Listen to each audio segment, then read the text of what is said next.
That'll fix it. That's going to have to be good enough because I want to record. I have a lot to cut out, apparently.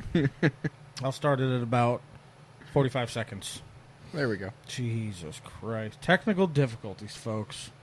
The better it gets, the more I got to learn, and the more I got to learn, the less I have time for. And the less I have time for, nope, that's where it stops because I'm not making no more excuses. The more you got to have just this as a job. Yeah, exactly. I just need all the hours. So I need all the funding. Fuck. Dude, Send in your donations, folks. It's been a rough couple of weeks. Like, I feel like it's been a rough couple of weeks. Just like mentally, this thing, fucking work, everything. It's hot. I can feel you on that. Yeah.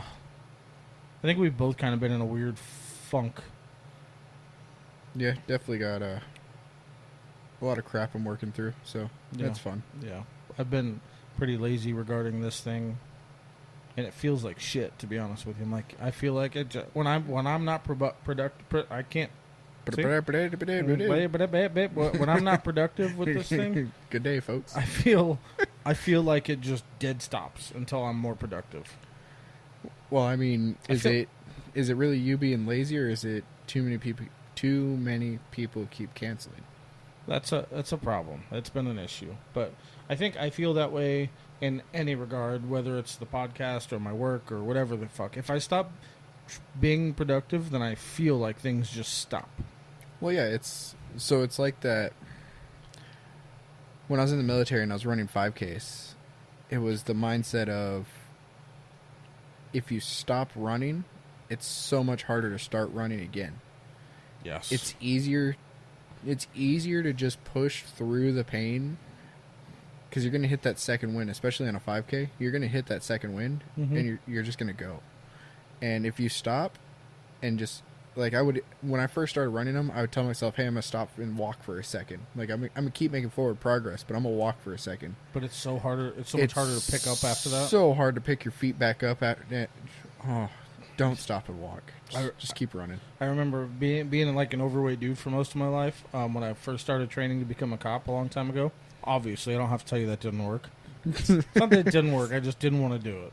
But I started to run a lot, and I got into a pretty good shape for what I was, a shape that I'd never been in.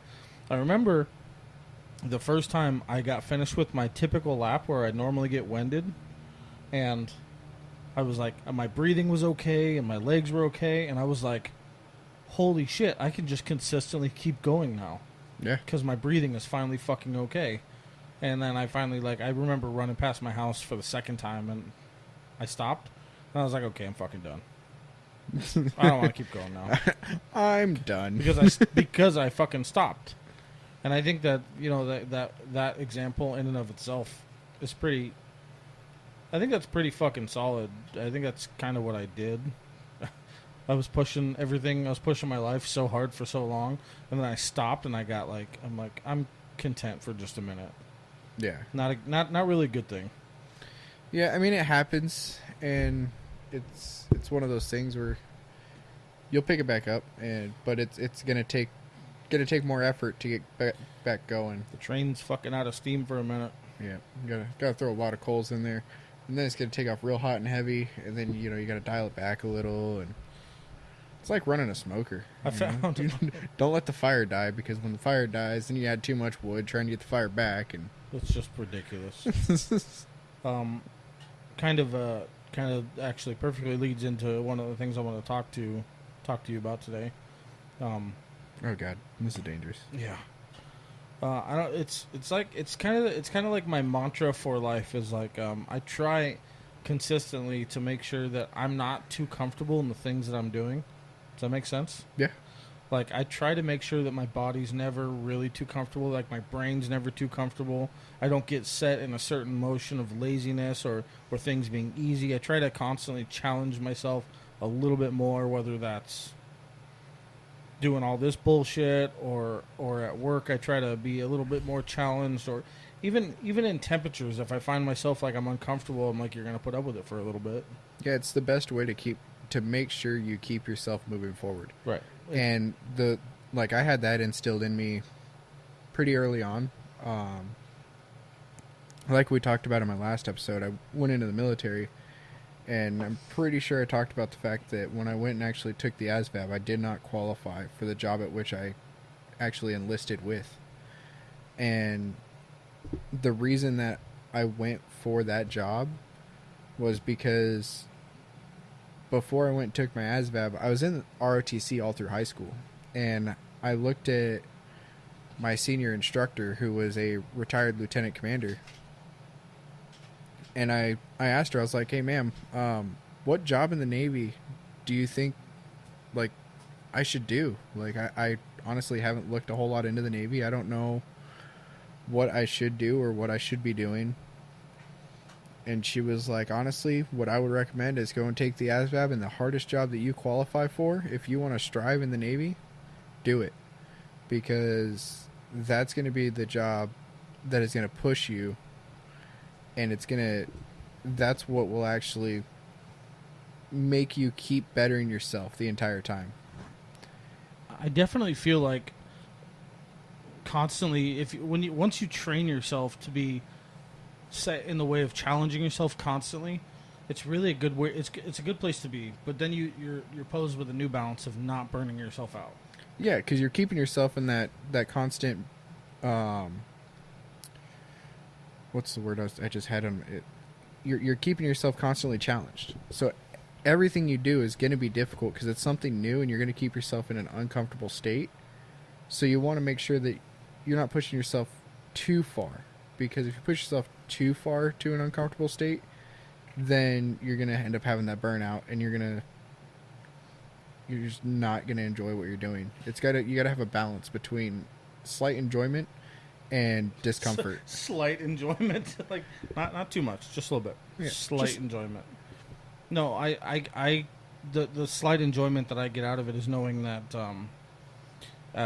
being in the most uncomfortable situations that I've been in is I know that I will succeed far more than a handful of people. 100%. I mean, it's just like when we were building your bumper a couple weeks ago. Yeah. Both of us were at that point where we were like, fuck, this sucks. Like, why are we doing this right now? Yeah. Like, let's just get this top plate on and just fucking call it good for now. It was fucking hot. We were just going to settle. But then once you get it all and it starts coming together, it's like, all right, this is fucking cool. Yeah, the fire got lit. Started seeing the success, and we were like, fuck yeah, let's go. And, got running and just kept running with it. Mm-hmm. But I firmly believe in living that way. I've come across people that don't understand it. I've come across people that do understand it. I've come across people that admire it but won't do it for themselves, which confuses the shit out of me, by the way. It's because the fear of stepping into that uncomfort. Yeah. I had that for a little bit when I got out of the military. That's why I went into car sales. Mm-hmm. I did parts delivery before I did car sales. And because when I got out of the military, I was like, well, I can literally just throw parts in the bed of my truck, drive around town, drop them off at different dealerships, and collect a paycheck every week. Like, there's nothing to worry about here. Yeah, I agree with you. It should still be recording. Just turn the screen off to save battery. In theory, we'll see. But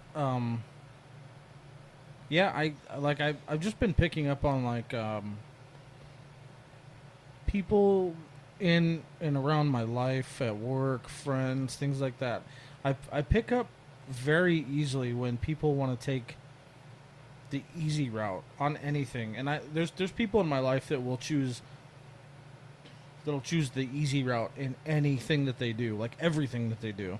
Well, see, the weird thing that I found is sometimes that easy route makes the job take longer. I mean, it's... Yeah, I can see that.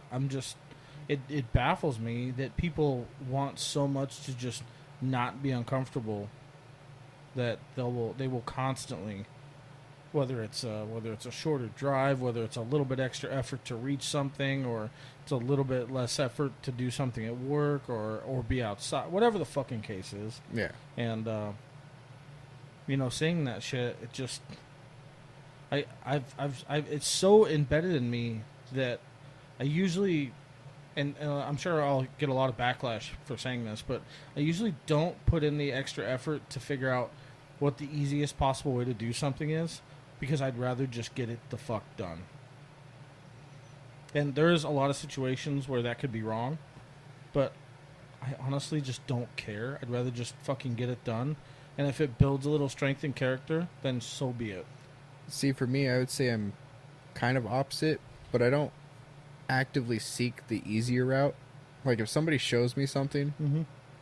I'll try it their way first, and then I'll try it the way that I had in my mind, and I'll figure out which of those two is easier for me, and that's the one I fucking stick with. I think that's a little different. There's a difference between having the knowledge of which one's easier and using that, other than seeking out the easiest fucking possible way just to be lazy. Yeah. That's kind of not what I'm talking about. Because like, as both of us being fucking mechanics for so long, you know, with time you gain so much knowledge about how to do stuff easier, and that's different. Yeah. That's a lot different, because with that kind of stuff, if you overexert yourself, you're gonna hurt yourself. Yeah, I mean, going off the mechanic stuff, if you go buy the book to change the high side fuel pump on my truck is a 12-hour job by the book. No. I can do it in 2.5. See? You don't need to pull the whole front end apart like it says. The manual says some wild shit. It's the first time I looked up how to do that, I was like, that is fucking ridiculous. And then I was like, wait, why don't I just pull this? And then I can access this, which pushes this off. Mm-hmm. And I don't have to take shit off. So, yeah, I can see what you're saying. Yeah. You know, there's a difference between knowledge makes things easier versus just straight, no, I want the easiest thing because I don't want to do this job. Yeah, and I think there's a lot of gray area there, but that's exactly it. Like I said, I think the gray area and the backlash that I would receive from saying something like that is, it's almost, I could disagree with this too, but there's a lot of stuff, I'll use being a mechanic again. Over time, that shit causes injury and it causes body pains and stuff like that. But I'm going to go back on my own thought and say, yeah, it might, but also if you take care of your body correctly, then I bet you'll find the strength to fix that before it happens. Yeah, or, I mean, if you're a good enough mechanic, you're not going to be a mechanic long enough for it to actually hurt you. Right. There's a lot of gray area because, like, you're going to become that shop manager, and yeah. Then you're going to sit behind a desk. But like the thought behind that is, you take care of your body. They say when you start getting older, as long as you don't stop moving, you know, keep yourself moving, keep going, keep being strong and taking care of your body. Because I can't speak for a lot of people. I can't speak for you or anything, but I swear to God, I get to an age where I can't do things on my own. If that day ever comes, yeah, I can say, pull my plug, I'm bouncing. Even myself at, almost 28, just a few months shy of 28, this past weekend out there hunting, I'd get back to the house. I mean, it's 10 o'clock, we're done. Like 9 o'clock, we already left the hunting site. We're back at the house by 10 and relaxing. And I'd sit there, and if I'd sit down for 45 minutes, I'd go to stand up. Back would be so tight that I could barely stand up. Legs would be so tight, my knee felt like it's going to explode. And it's like, I'm only 28. Yeah, and that's that kind of shit. Like, I understand injury, I do. But I understand strength more than I do injury.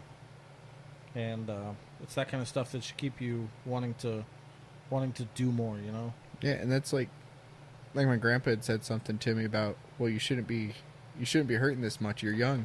And I looked at him and was like, Grandpa, when I get to your age, I am scared to see what I'm going to look like. Like,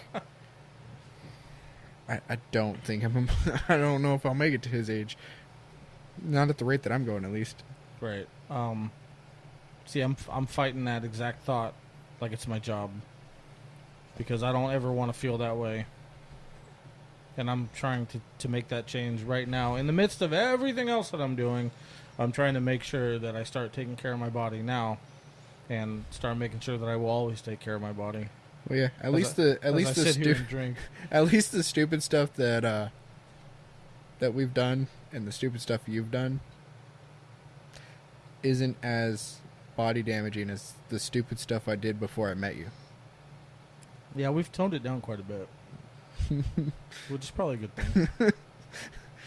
I mean, I can't speak for you because I don't remember if you have or not, but I don't think you have. I don't think you've strapped yourself to the back of a 2,000-pound animal. Not quite. Yeah. I was more the ones with motors, so Yeah. That one hurts. I knew being a bigger dude, because I was always bigger than like all the bull riders. Yeah. I've They're usually short and stocky, which is why I wanted to do it. right. I was like, I probably fucking shouldn't do that. I was tall and skinny, and my dad looked at me and he said, "You don't fit the body type of a bull rider." And I said, "Well, I'm gonna do it now because you said I can't." now you done fucked up, Pa. How much did you weigh? Back in high school? Well, when you started doing that. So back in high school, oh fuck.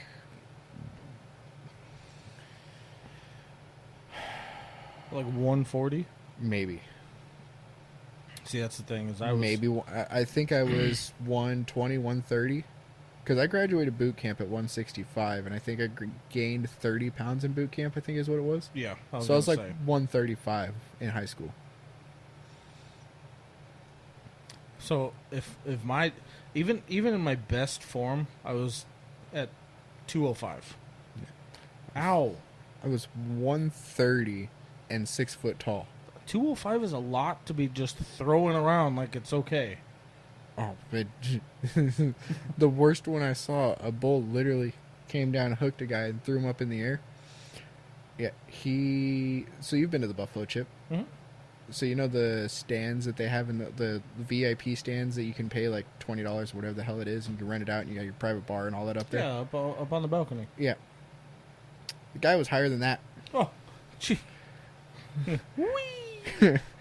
Landed flat on his back. Oh God. I was like, ow. That hurts me just to think about. That was the worst one that I witnessed as far as somebody getting just hucked around like they were nothing. And that's when you realize the power that those things have. Yep. They sure do. And it's definitely a weird feeling when you sit on their back because you can feel it. They're so tight, they're so tense. Everything, they're just solid. Like, one of the big things, if you ever watch videos of like people actually tying their rope to the bull, and you'll see them, they'll be pushing the fur. What you're trying to do is you're trying to push the skin out from underneath your rope so you don't have skin rolls in there. Because if you have skin rolls in there, when they move, the rope gets loose. Right. You have loose skin under there. So you're trying to get the skin underneath your rope all flat so that when you pull that rope tight, but you can't fucking move that shit. Like, they're solid. They are solid. It's crazy to look at another breathing thing and think that it could be that much more powerful than you. Oh yeah, pound for pound, they're way stronger. Yeah. It's like strapping yourself to a Volkswagen and hoping it's not high horse. You know? You're like, well, this could be it. Yeah.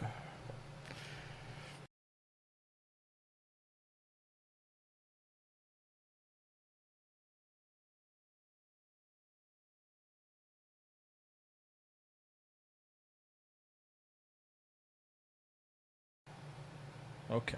All right, we fixed it. Sorry about that. And we're back. Jesus Christ. Almost fucked up the whole thing. Wow. Just trying to get a video out. I'm sorry. Anyway. Yeah, that's a pretty good example of forcing yourself to do something uncomfortable, to say the least. Yeah, I mean, it definitely is a very uncomfortable situation, especially the first time. But it's one of those things that's now, you have a unique perspective, and now there's going to be certain physically challenging things that are going to come up in life, and you're going to just smirk at the idea because it's not physically challenging compared to strapping yourself to a 1,000-pound animal.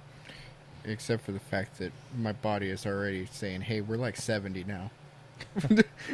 Does that now for you personally? Does that compel you to want to strengthen up, or what do you feel? Do you just?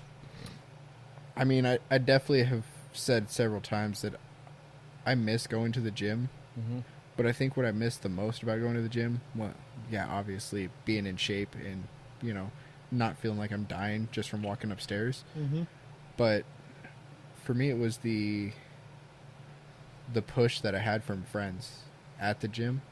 Like, because I always go to the gym with people like you, somebody that's twice or three times my size. Mm-hmm. And my thing is I wanted to get to a point we weren't changing weight sets for them versus me. That's where I wanted to get to. If they were benching, I wanted to bench what they were benching. That's not a bad thing. I didn't want to take the time to change that weight set. I felt like I personally was slowing them down, so I pushed myself to try and catch up to them. I see. So I think that's what I miss, is just that having somebody to push me, because I've tried going to the gym since I've gotten out of the military. I go in there, I'm in there for like 15 minutes. I'm like, I'm fucking bored. There's no direction. There's no direction. I always followed somebody, so I don't really know what the fuck I'm doing in there. I don't. I'm not gonna lie. Like in high school, I went to the gym with one of my buddies that was a fighter. And then in the military, I went to the gym with some of the fucking gym rats that you have in the military. Mm-hmm. You know, the guys that their arms don't fit in the military uniform. And so for me, it's always been that I went with people that would push me. And so, yeah, I definitely do miss that. And I do want to start going. And I mean, we talked about it the last time I was over here, of how much muscle mass I've lost since I've gotten out. Yeah, and I mean, without being too much of a dickhead, it shows, you know. But the other shitty fucking part of what I'm saying or what I'm suggesting is how difficult it is to do some kind of jobs like we do, and then decide that you're going to drag your ass to the gym after. Oh yeah, dude, that is I've got two guys I work with that as soon as we clock out, they go into the bathroom and they change and into gym clothes and then go straight to the gym. And I look at them like, how the fuck do you have the energy to do that? Dude, it's like definitely every fucking day that I have to go, because I don't know if he wants me to put his business out there, but you know, I've been going with Alex. I've been pushing him. I want him to live. Anybody that's seen Alex on our show, you know, he's the best motherfucker out there, but trying to do some stuff for his health, you know. Yeah, he's definitely got a real big fucking heart, but we got to make sure that heart just keeps pumping. I got to make sure he fucking makes it past 30, and I've told him that. But so for myself, it's not even just for him. Make sure that I'm going to the gym at least 3 times a week, and every fucking day that we have to go, throughout the day, I'm like, I don't want to go. Find a reason. I don't want to go. I don't want to go. Is he going to text me that we don't have to go? I hope he texts me we don't have to go. I don't want to fucking go. Yeah, I definitely see, only going like 3 times a week, I feel like you'll keep that mindset. Because for me, when I started actually going all the time when I was in the military, right, I got to a point I was going to the gym twice a day, 5 days a week, and it didn't seem like a chore anymore. It seemed like it was a part of my normal day. Mm-hmm. I'd wake up, I'd go to the gym before work, do, you know, like core and cardio, go back to the barracks, shower, get ready for work, go to work, and then after work, we'd go grab dinner, and then we'd go to the gym, or we'd grab a light dinner, go to the gym, and then go and shower, and then we'd go and have a heavy dinner. And I mean, I was burning so many calories that when I had my knee surgery, mm-hmm. I was sitting there and my roommate looked at me and he's like, hey, I know you can't really get around very easily right now. He's like, I'm running the McDonald's on base. You want me to grab you anything? And I was like, 70 chicken nuggets. Holy shit. He was like, really? And I was like, you're right. They're sold in 20s. Bring me 80. And he's like, you're going to eat all those? And I was like, I don't think so. Overtime. Yeah, overtime. I just have to say, I want some chicken nuggets now. And needless to say, I sat there and ate 60 of them. Jesus, dude. And I stopped because I felt like a fat ass. I didn't feel full. I felt like I could finish them, but you know that feeling when you eat so much, you're like, wow, if somebody was looking at me right now, they would think I'm fat. Oh, the judgments would be a real thing. So I was like, all right, I'm done eating chicken nuggets right now. But yeah, so like my morning breakfast was 4 McGriddles every single morning. Oh, dude. Where does it go? 2 bacon, 2 sauce. I was going to the gym twice a fucking day. Oh, yeah. Okay. 2 days will do it. I missed that part. Yeah, that has something to do with it. I had 2 sausage and 2 bacon McGriddles every single morning. But see, that's exactly, that's like at the core of what I'm saying. You put yourself through an uncomfortable situation long enough that it just became what you needed to do and what you wanted to do, and you see how it benefit. Oh yeah, I mean, I felt fucking great. My confidence was through the roof. Right. Like mentally, physically, it puts you in a better place. Yeah, it's those things where you just got to push yourself through those uncomfortable situations and just keep going with it. You really have to, and I think there's so much to be learned from everything that you can do for yourself without people telling you, and it really hurts. It hurts me when people, especially that I'm close to, just give up, or they obviously don't have the drive, and I've expressed this to a couple of people recently. Nobody that's been on here, just close friends of mine. Like, you have it. It's all right in front of you. You just have to do it. Just instead of saying no, just say yes. Just one more day. Fucking show up for one more day for you. Oh yeah. And the strength and confidence and the mental stability, because I'm one to talk about mental stability. Fucking. It's such an amazing thing, and it's such an amazing self-building thing for you to do for yourself. Yeah, it's definitely one of those where it's like not the calm before the storm. It's the everything's gonna get worse before it gets better. Like you're gonna feel like you're at your worst point right before it starts getting fucking easy. And right before everything starts working the way that you think it should. As long as you keep trying. Yeah, well, that's what I'm saying. You're going to feel like you're not making that progress or something's not working right. And if you just give up at that point, you're never going to get to that point of where it feels easy. Right. You're just going to stay at that point of being hard. The one thing I want to emphasize when you're talking about stuff like this is something that I feel is like super important to me personally. You say things are just gonna, right when you're at your most uncomfortable or right when you're at your weakest, things are just gonna get better. I feel like you still have to be really on top of the game of you have to be on top of your thoughts and your energy and things like that, because it's not that things are just going to get better. That point right there is where you're at that cusp of where things are going to start getting easier for you. You have to make sure you're making that progress. Yes, you have to make sure that they manifest. You have to make them work, and you have to make these things happen, because it's these people that just rely on the fact that it gets worse before it gets better, and then they just roll by that, and then it doesn't get better. Well, I'm like, it gets better because you're trying. You're still trying. You're not. You don't get to that point, and then you're like, all right, cool. It's really fucking bad right now, so we're just going to coast this out. I'm going to keep the same energy level. Right. I'm not going to put more into it. I'm just going to keep that same energy level. And you're like, wow, why is it staying shitty? And then it gets worse, and they're like, well, fucking God hates me, or whatever. People hate me. I'm like, well, nothing's going to go right with your shitty fucking attitude. Well, it's like, I mean, to put a real world perspective to it, look at with me in the company that I've been trying to start. Mm-hmm. I've spent a lot of money building what I thought I needed to make the company easier for me. My trailer that I've been building, to find out that the trailer is actually making it what's hard for me to start the business. And So instead of just being like, oh, well, fuck that, I wasted all this money to sell it off, just, scrap the whole Just idea. give up.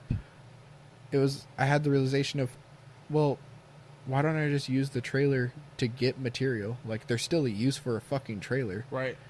And I just do the shit out of my house because I don't need all the extra bullshit if I don't go mobile. So that's fucking perfect. Is you took an idea and a design that would necessarily wasn't going to fit your needs, and instead of just like you said, fucking giving up, but well, fuck it, I'm not meant to do this or this isn't gonna work. Whatever, I just give up. You take a fucking design and you take an idea and you figure out how to make it work for you.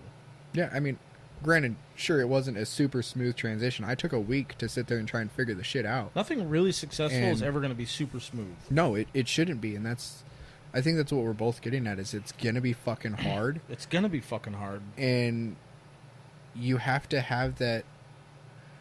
Like, me and my dad have had this conversation several times where a lot of people, they just get set in, this is the way that things need to be done, it's all black and white. But 99% of the time, stuff's not black and white. Like, you have to be able to think outside the box to be able to get shit done. You literally have to be able to look at the variables of every single situation to find the best possible outcome. You have to be open-minded. Like- Your way of thinking is not always going to be right. Like, for you, you can't roll up to every scene and it all just be hook and grab and drag it onto the bed and tie it down and go.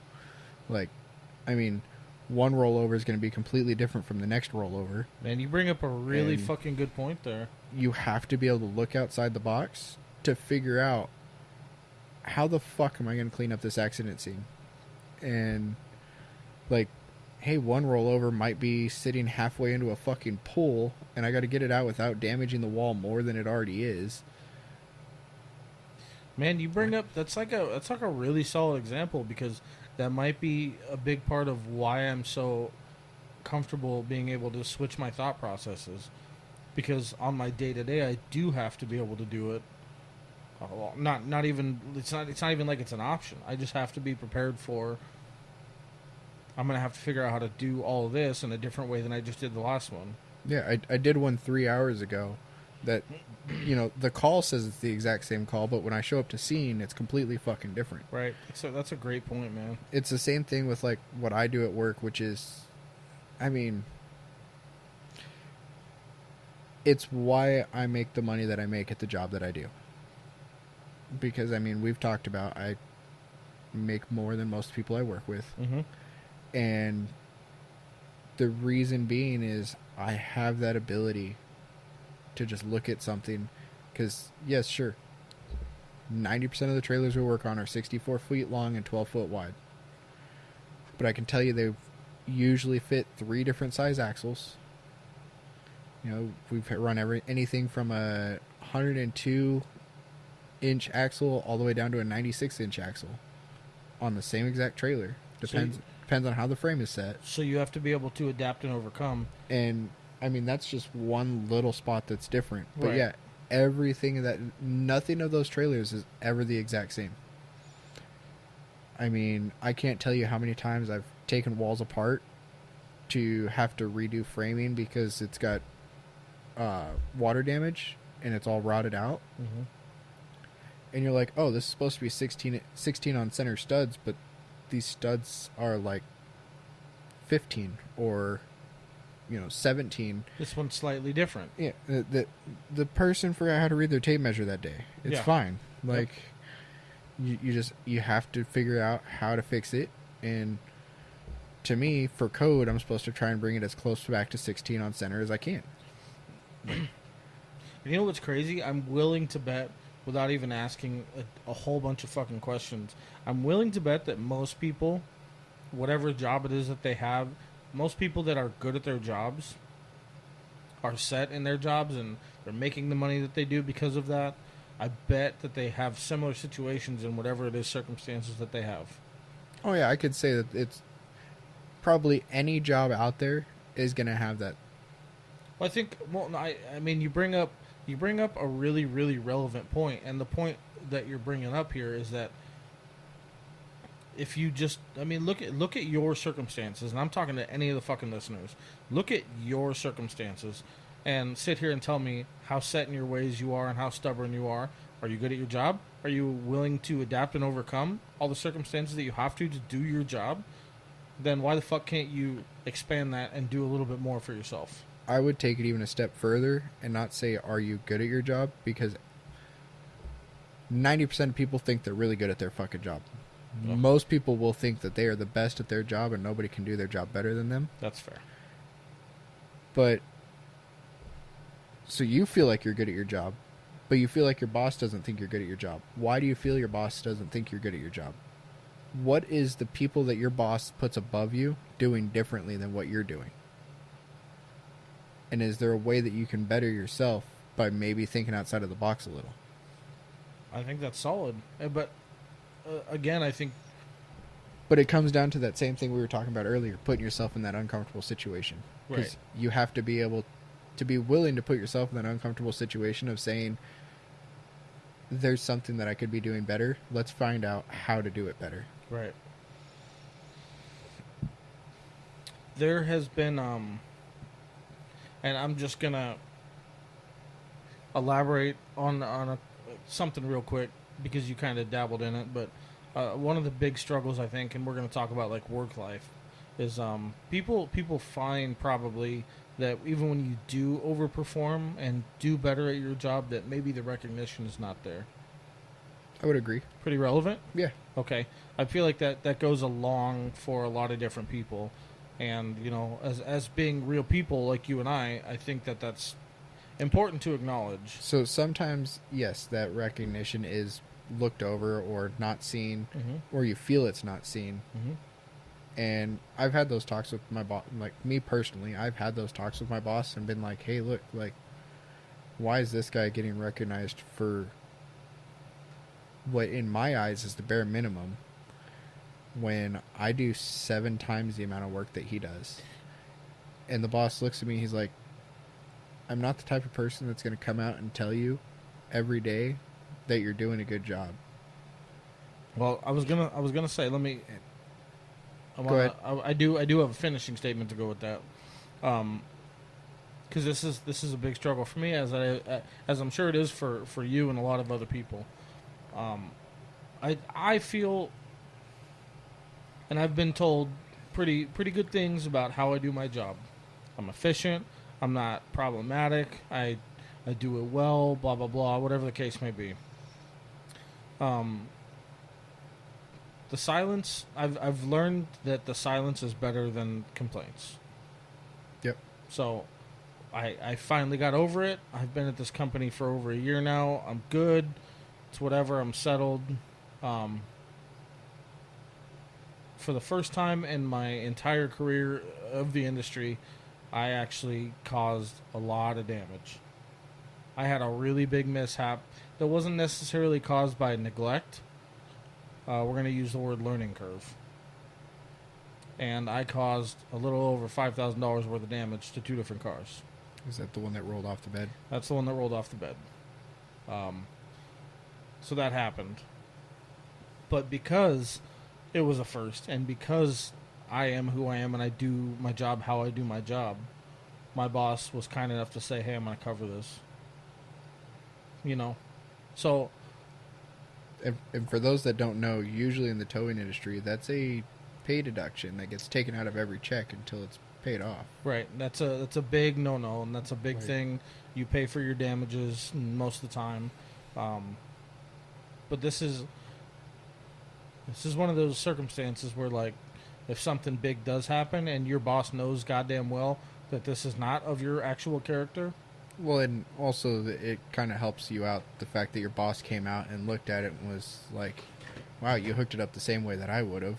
But Like, do you think even in your circumstance, if something catastrophic were to happen to one of the trailers and your boss knew damn well that it was definitely outside of your normal statistics, that he would say, "Hey, listen, like, I get it. so Shit happens." for me, I think it would come down to what actually happened, because, and I'm not trying to make it sound like what you do isn't a dangerous line of work because, I mean, towing is, I think, the second most dangerous job in the country. I think it's up there. Something stupid. Yeah. But with what I do and the way we have to do certain things, in the blink of an eye, people can lose their lives really fucking quick.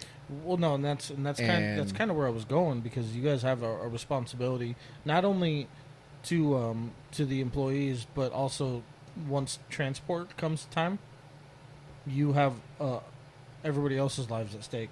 Yeah, and you got to remember, I did that. I did the yard movement, strictly only moved trailers around the yard for a year straight.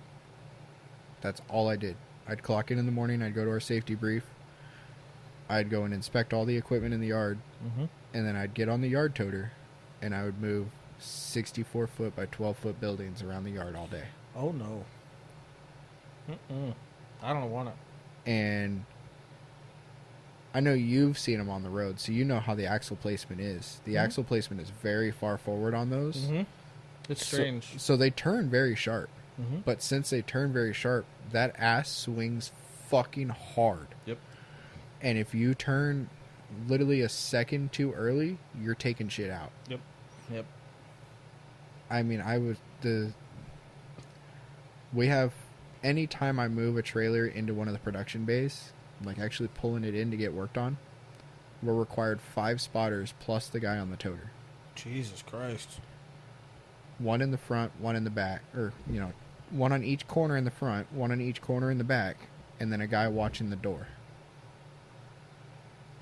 And that's to not only make sure that the guy doesn't hit anything, obviously, pulling into the bay, because it's a 12-foot wide trailer, we're pulling into a 15-foot wide bay. Right. It's extremely small. And it's not like a straight pull-in. You've got a probably 30-foot road that you're wide road behind the bay that you're driving down to pull in, so you can't even get the trailer straight before you're pulling in. You're coming in at an angle. Oof, that does not sound fun. So it's not enjoyable. And one of the bays you actually have to back into. Oh no. So it's our last bay, so we got 5 working bays, and it's the last one. So you actually have to back down around, and so you're making an S with this trailer backing, and they're so long and so wide, anytime you turn, that other side is a complete blind spot. Yeah. And 90% of the time, both sides are blind spots because you're turned so sharp. I'm jackknifed 90% of the time when I'm driving. Jesus Christ. And so it's definitely rough, and it's one of those where people would get mad at me when I was on the toter, because we have a rule, if something is unsafe and you need to stop the action now, you can call what's called a stand down. And that means all work in the entire yard, no matter who you are, you stop. It doesn't matter if you're, on the other side of the yard of where I called the stand down, you stop. Everybody, if I call a stand down over the radio, everybody has to stop and come to the location I called a stand down. And people get mad because, there was one week I called a stand down. In a 5-day work week, I called stand down 7 times. And people get mad. They're like, well, we need to get our work done. And I'm like, okay. I also need to make sure you make it home to your wife. Open-minded bitches. It's really hard for you to get your work done when you're sitting in a fucking pine box. Right. Yeah. And, when you're talking on the light end, our trailers are 12,000 pounds. This is a whole different category of annoyance that brings me to a whole different fucking point of people not taking their job seriously enough. 100%. And it's weird because how safety conscious my company is. You've brought it up a couple of times that they're extremely... My company literally tells you we pay you to be safe. I don't care if it's going to take longer than expected, as long as it's safe. I think that's fair.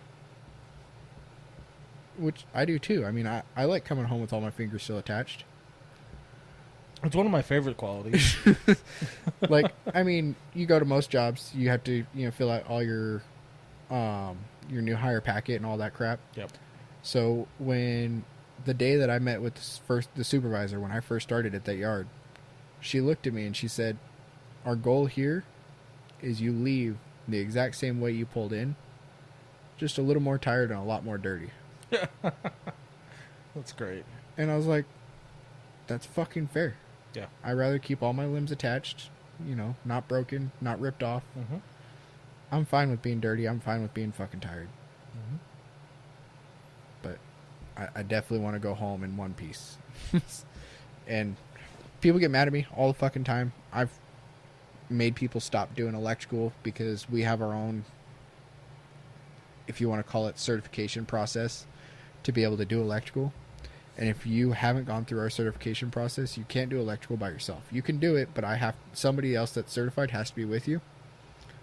And I had one guy literally start yelling at me because I told him, "Hey, you need to stop. You don't have somebody with you." And he's like, "Power's not even hooked up." And I was like, "I don't care. You are not to touch anything with electrical. Because we're so strict on it, you can't even change out one of these outlets if you're not certified." Nothing wrong with that. No, I mean, that hurts. Yeah, it doesn't feel pretty. It ain't the greatest feeling in the world. No. Especially if you do it wrong and it goes across your heart and kills you. Speaking of feeling uncomfortable, good shot from 120 volts, that'll get you going. Oh, yeah, it'll wake you up. Yeah, Or it'll put you to sleep either one. forever. Oh. Because I actually just recently found out 120 is the leading cause to most electrical deaths. Sweet. Because people underestimate it. No, don't. I looked at you, Doodle. You looked at him and said sweet, so he's coming. Jeez. This is why he doesn't come in here often. Because he knows. Look at how far in we are. He's like, "Hey, it's time to be done. Podcast puppy's calling the time. Guys. It's time to be done. It's been almost an hour. Guys, I need attention now. I'm bored." I took a nap. I'm over it." To end that on a solidly good note, the couch. The result of the hard work for yourself, I think, the end, as hard as it is to see the light at the end of the tunnel, just keep fucking pushing. You'll get there. The end is usually fucking worth it for yourself. So, and if you really are, pushing for something that you love to do and you want to do, then don't let anybody fucking tell you otherwise.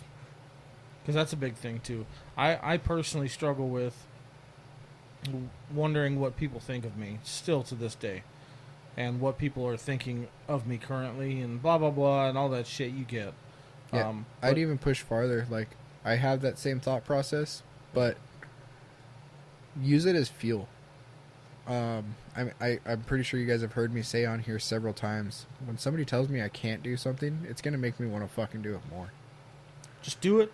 Push yourself to be more successful, and if you have to think about yourself as a better being for trying to do something that you fucking love and that you want, then do it. And if anybody wants to anchor that, then they obviously don't deserve a spot in what you're trying to accomplish. So, it's a really shitty truth, but I believe it to be true. It has definitely proven its point in my life. And it's unfortunate, but you're going to have to make a lot of changes if you want to be who you want to be and be as successful as you want to be in whatever regard that means. So, yeah, that person that's perfectly happy at working at McDonald's is not the best friend for you. Be uncomfortable. Be strong. Put yourself in positions you've never been in, and that'll take you places you've never been. And don't fucking forget it. So, sorry.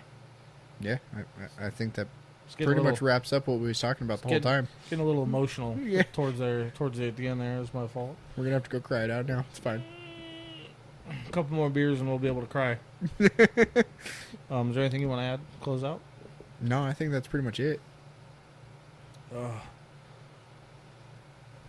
I've been trying to focus a little bit more on plugging all the bullshit that I need to plug, and I need to make a separate recording just to add in. But for now,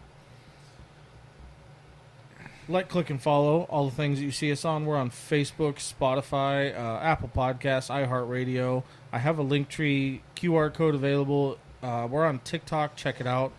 And also, don't forget that you can go on Etsy and get your Me vs. Me merch.